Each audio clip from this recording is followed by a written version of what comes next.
Hello guys, ito po ay sa Shopee, order ko po sa Shopee sa Meaty Mixer. Huwag niyo pong tangkilikin yan, lahat po yan ay piki. Namimiki po sila. Ang ganda-ganda ng picture, ang ganda-ganda ng price. Tapos ngayon pagdating ito, plastic. Ito po yung mixer na inaano ko, in-order ko. Bayad po ito lahat sa GCash. Binabayaran ko na po sa GCash kasi hindi po pwedeng COD yung orderan nila. Naka-GCash po lagi. Ito po yung dumating sa akin, 224 po ang bili.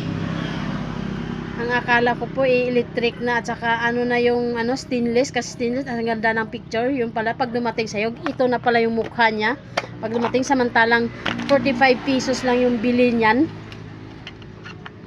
Namimiki po yung Meaty Mixer sa Shopee. Mag-ingat po kayo dyan mga guys. Baka o-order kayo sa Meaty Mixer. Huwag niyo pong tangkilikan ng shop na yan. Lahat po yan ay piki po. Hindi po magandang serbisyo sa customer yan. Dapat tanggalin na yan sa Shopee. Hindi po maganda yung serbisyo nila sa customer. 45 pesos lang to pag binili mo to sa market Tapos ang bili niyan 224.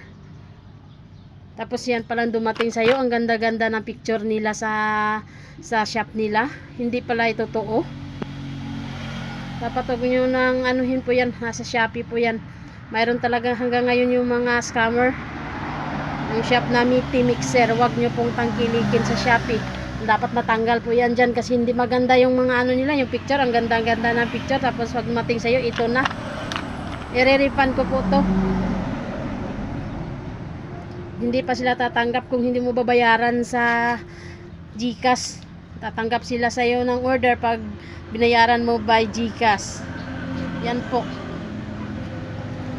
Hindi po maganda yung ano nyo, service nyo. Meaty Mixer.